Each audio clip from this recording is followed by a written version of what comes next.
Canada's fertility rate has reached a record low, and it could mean a lot of trouble for Canada's economy. But there are signs that the fertility rate is recovering. We're going to talk about all of that, along with a very interesting insight which comes from an error made in the analysis of the data.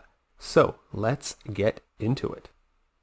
This is an article in Newsweek. Canada's fertility rate hits record low.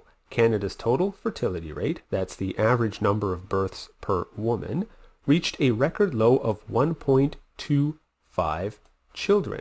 And that's in 2024. And it's far lower than the replacement rate of 2.1. Now, why is 2.1 the replacement rate? Well, females make up about half of the population. If half of the population gives birth to, on average, one child, then the next generation will be half the size of the previous generation. If, on the other hand, half of the population gives birth to an average of 2 children, then the next generation is the size of the previous generation, and hence the term replacement rate. Now, some might notice, well, then why is the replacement rate 2.1 instead of 2? That's because not all children make it to reproductive age. So, for the next generation to be the same size as the previous generation by the time that they reach reproductive age, the fertility rate actually has to be a little bit more than 2. How much more than 2 depends on the country. 2.1, as I understand, is not specific to Canada. It's kind of a global average. Countries with lower child mortality rate would have a replacement rate closer to 2, whereas countries with higher child mortality rate would have a replacement rate higher than 2.1. Now, the next sentence is really the meat of the article. What this means is that Canada is facing the prospect of an aging population and potential labor shortages. Why? If the younger generations have less people than the older generations, then there's more older people than younger people. And those older people will eventually retire.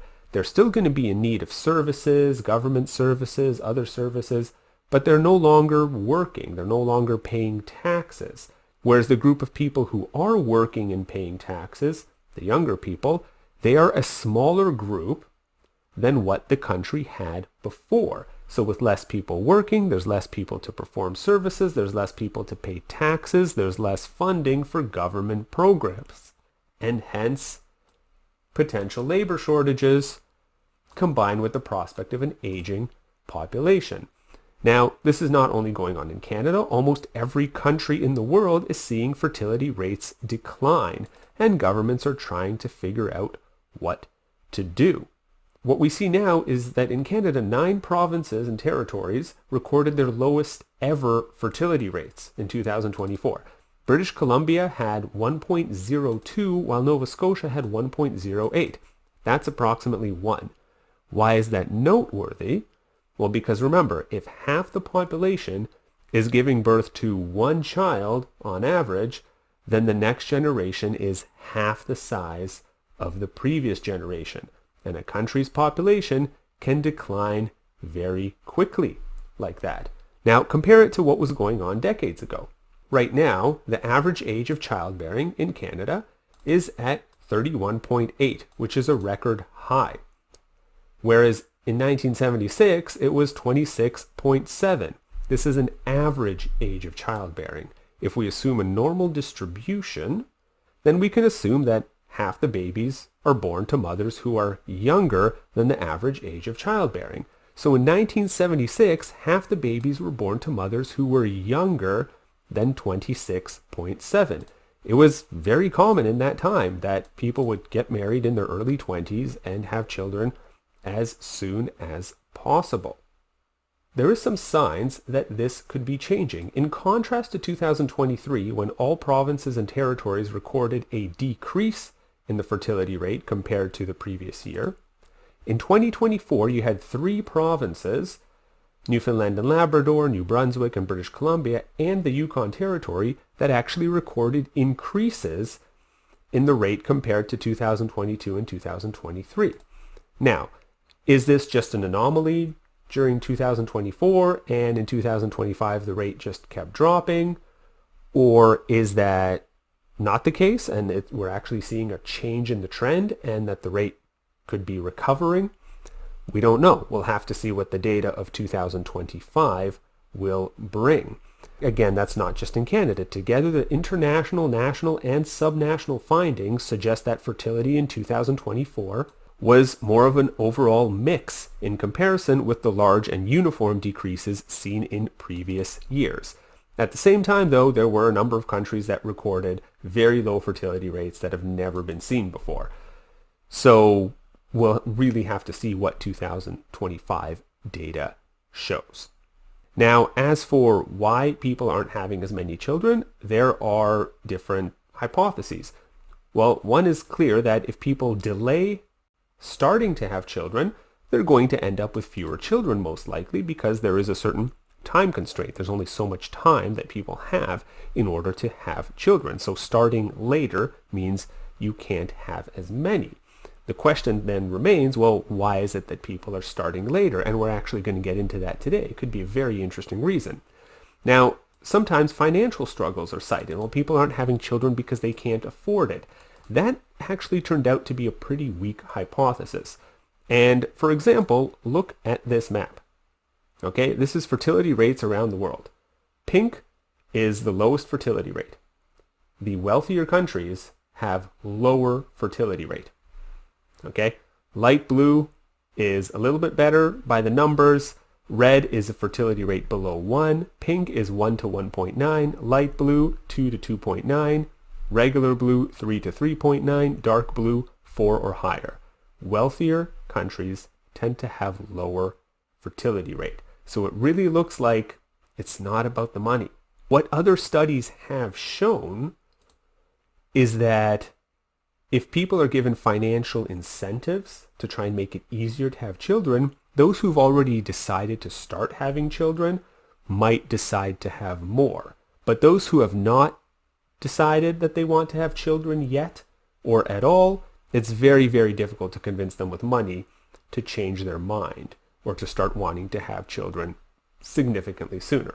So most likely, it's not the finances that's the main reason, but some cultural change, some change in mindset that's causing people to start having children later or to not have as many. Now, the article goes on to mention another phenomena. Canada's lowest fertility rate comes as it is also facing its largest retirement wave, with all baby boomers set to hit retirement age at 2030. Okay, so this goes to tell us more about the aging population and labor shortages situation. It might be especially difficult because of this phenomena, and it could cause a kind of choice that governments have to make. You have limited funds because you have a smaller working population. Do you use those funds for the large population of older people who are in need of services and not paying taxes? Or do you use those funds for the smaller population of younger people? There's less of them, but that's going to be the next generation, and you want to give them as best a chance as they possibly can get. So that kind of squeeze on government funds from the youngest people in society and the oldest people in society can really come about because of a labor shortage, because of less people working. Now, this could be mitigated for with immigration. People can immigrate and start working, and that can increase the size of the labor force, but that's a temporary solution because those immigrants, later citizens who are working, well, they're going to grow older and retire eventually, and then they need to be supported somehow. So how do you solve that? More immigration? Okay, well, those immigrants, later citizens, are also going to get older and eventually need assistance. And eventually, Canada or other countries that rely on immigration could just run out of foreign countries with enough people who want to immigrate there. So either way, it's a temporary solution, and they will need to bring their birth rate back up. Now, the other thing that this article mentions is that, well, the lower birth rate might not necessarily be a bad thing completely, because it means that people who want to delay having children or who do not want to have as much children now have the opportunity to do that, and there's less pressure on them to act otherwise, and so on. Now, people could have it both ways, right? If people want to have more children, then the birth rate could go up as a result of those people who just want to have more children. And here's the error that is in this analysis, which actually reveals a lot about what's going on, I think. Look at this quote. The decline in birth rates has been driven primarily by fewer births to women in their teens and early 20s. And these are births that are very often unintended. Okay? Now, here's the data analysis problem with this sentence. Teens and early 20s. This conclusion places 13-year-olds and 24-year-olds in the same category in the context of fertility rate and unintended pregnancies. But they're two completely different categories. Teens and early 20s is two very different categories. And we know that because look at what's going on up here with this earlier quote. In 1976, the average age of childbearing was 26.7, likely because you had many people getting married in their early 20s and having kids pretty much right away. These were not unintended pregnancies for the most part. So really, this sentence here should separate the two categories. Okay? This part, the decline in birth rates has been driven primarily by fewer births to women in their early 20s. That would probably be a more correct statement. As for the second part of the sentence, these are births that are often unintended. That would refer to the teens part. Okay? So it's not a very good sentence. And it seems to paint the picture that the main reason for the decline in birth rate is less unintended pregnancies, when really the main reason for the decline in birth rate is probably less people in their early 20s choosing to have children, whereas in past decades you had much more people having children in their early 20s by choice. But this reveals something very intriguing. It places teens and those in their early 20s in the same category, implying that people in their early 20s are more like teenagers than like those who are in their late 20s. And it might not just be the person who wrote this quote. It could be that society views those in their early 20s as more like teenagers than as more like those in their late 20s. It seems like perhaps there was some maturing process that used to happen in the late teens and early 20s, but now happens in the mid-20s to late 20s. And it is after this maturing process that people start having children. And then we ask ourselves, well, what is it then? What is this phenomena? Well, it could be education. With technological advancement and more demand for people being more specialized in particular skill sets, a lot of people need a lot more years in school before they can get started on their career. And so as a result, they get started on their career later and they start having children later. What then would be the solution? And this, by the way, would explain why the fertility rate is lower in wealthier countries. It means that the technological advancement in these countries requires more years of schooling before someone can start their career, and people feel like they should have children after they're done school. So, what could be done?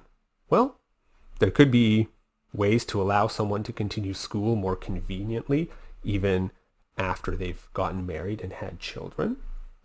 Or the material taught could be taught in a shorter period of time. Certainly all the technological advances that have resulted in a situation where people need more schooling, certainly that technology could also be used to also teach what used to be taught in more years, to teach it in a smaller number of years. That would take some innovation with regards to teaching, but perhaps that is the solution. Teach whatever people need to be taught, but in a way where they can learn it in less years and they can get finished with school, started on their careers earlier, and then they'll feel more comfortable getting married and having children sooner. So, I thought all of that was pretty interesting. I hope you enjoyed that, and until next time.